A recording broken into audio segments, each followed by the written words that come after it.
PSA changed their authenticity guarantee last year, and it is very, very skeptical and questionable in my opinion. Now, I'm going to take you through the whole situation today, some changes and why I think, it's a little bit dodgy from them. So let's get straight into it. Now, if you're not sure what their authenticity guarantee is, it's essentially a service that they have or a feature they have as a grader where if you were to buy a card that has since been determined to be fake, patch swap, trimmed, touched up, so on and so forth, they're going to pay out to you as a customer, right? They're going to refund you the money. Now, if you go to the website right now, you're going to see that essentially you need a few things in order to meet this guarantee, but essentially there is a per card cap of 250K, i.e. if you pay more than that amount, you are not going to get anything more than $250,000 back in terms of their guarantee. But interestingly, there's a 500K limit per person, right? So essentially you can only make this claim twice if you're buying, 2 high-end cards.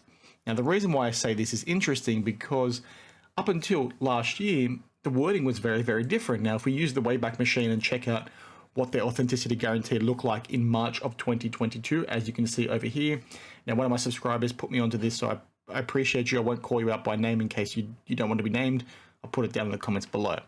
But the reason why this is interesting is because last year, or up until last year, there was no financial limit on the specific cards or even you as an individual. Now, some of you might say, well, Daniel, that's kind of fair. They're probably making this a little bit more, robust for themselves so they don't get exposed to unnecessary risk. And I'll get to my thoughts on that a little bit later on. But the reason why this is extra interesting, now if I go back to this, there's now that 250K limit, right? The reason why it's very interesting is because PSA provide premium options to you as a customer. And they even have an option where you have to pay $13,000, i.e. $6,500 more if your card is worth more than 250 grand. And I find this to be completely, unacceptable and borderline unethical, right? You've got a business here that is prepared to charge you more as a customer, right? They think cards over 250 grand are a big enough risk for them, so much so to the point they want to charge you $13,000 to grade that kind of card.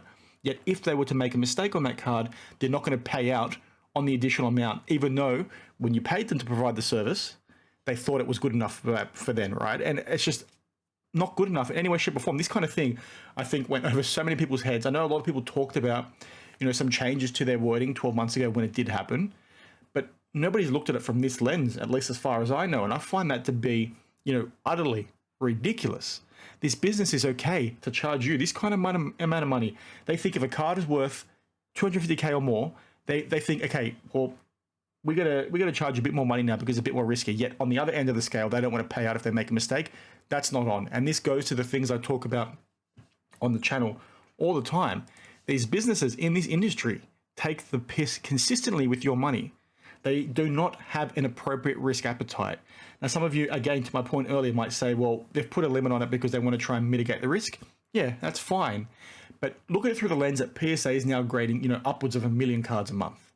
Okay, and as I've talked on this channel, their error rate looks like it's increased, year on year, month on month compared to what it has in the past. So how much of them is, protecting it from that lens, i.e. they're pumping out so many more cards, right? They know their errors are getting worse, so they're going to get rid of that financial guarantee and restrict it as much as possible to basically better protect themselves as a business. I'm all for them doing that, right? They're their own business. They can do what they want. But like I said, if they want to charge you $6,500 more for their most premium tier of card grading, because they think 250K or more cards are legitimately riskier, so therefore they're going to charge you more, they should be paying out on that amount as well. Like it's just pretty crazy in my opinion. Like they need to have caveats for sure, right, to protect themselves because they could get exposed really, really quickly.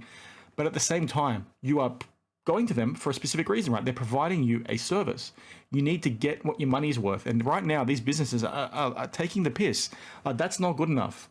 And these guys are making so many mistakes. They're so quick to rush to implement new features or, start grading new products and expand to new sections of the country, right? Have new distribution centers, so on and so forth.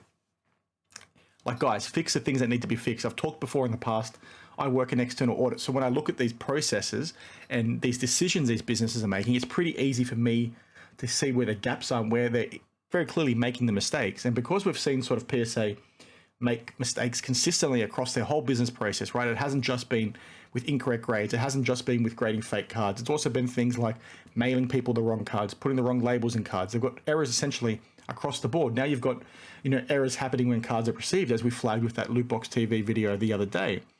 It tells me that they've got errors across their process, which means it's a pretty pervasive problem that they have. And it's primarily down, as many others have said, to them pumping out so many more cards. But one thing I'll tell you right now, being firsthand as an external auditor, auditing some of the largest, banks and financial institutions in the world, right?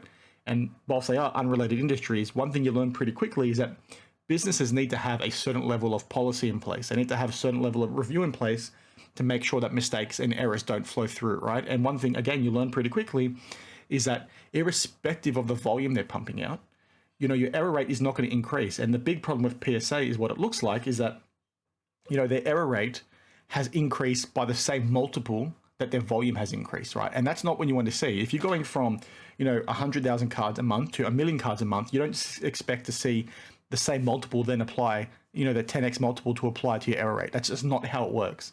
You should have something robust enough that, yes, obviously things will increase because you are pumping through more, but it shouldn't be by the same multiple. If it's increasing by the same multiple, like it appears to be at these grades, like it appears to be at Panini, like it appears to be at, BBCE, it's not good enough and doesn't fly, and it just tells you their process is pretty amateur and their risk appetite is generally, pretty poor. Now, this could be just me outside looking in, but like I said, based on my, expertise within my role, I can spot this stuff pretty easy. And they could have other things going wrong within their process, but I think it's a fairly safe assessment to make, an assumption to make. Now, again, this is just my opinion. It doesn't really, mean anything to you, but my point that I'm trying to make is because you've seen all these errors from them and it's sort of grown more than what we'd expected it to, that's the reason why they've changed the guarantee. But the message to PSA, if you want to change your guarantee, stop charging customers an extra $6,500 more for that tier of grading, because you think it's a big enough risk for you to then have a customer pay you more money to cover your insurance premiums while those cards are in your hands, because that's why they charge you a tiered service. You need to be paying out from a guarantee perspective on those cards as well. You can't, play both sides of the court, right? It's unacceptable. It's not good enough, and it's just a huge mockery, in my opinion. Like, if it was happening at a lower tier, you'd obviously hear a lot more about this, but because it's so high up, people probably don't pay attention to it. But you need to understand, what that messaging actually means to you as a customer. It means they don't care. And again, that might not be the case, but that's the perception you can take by them making this kind of mistake. Now, some of you might say, well, they upcharge you based on the value for those insurance premiums. That's fine, but at the same time, play both. Like, if you want to do it on one side, you got to bite the bullet on the other end too, when you've got to pay out yourselves. You can't just expect your customers to pay out for you. And I've talked about this before. I think Sports Card Radio talked about it like 18 months ago as well. If you want to have an upcharge to protect your insurance premiums, because obviously they've got more expensive cards on hand, if something happens to that card and they need to pay it out while it's in their possession, they need to have some sort of insurance to cover that, right?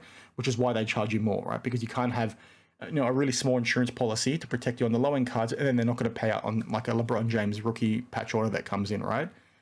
You should be doing something where they, charge customers a flat fee across every single submission. You don't upcharge one person by, tens of thousands of dollars. You basically just charge everybody a flat fee. That's how it should work. And then you basically get everybody paying a couple of dollars that it should protect them in the same way, i.e. they should be getting the same amount of money. Now, that was a long time to talk, so I do apologize, but please let me know if I missed anything. I just find this whole situation utterly ridiculous. How in their right mind could a business be willing to charge you as a customer, that much more money for a specific reason, but when that then specific reason comes up in the instance that they have to pay out and they don't think it's suffice, then, guys, that's taking the piss. Like I said, it's not good enough. Let me know your thoughts down in the comments below. I will see you in the next one. Cheers.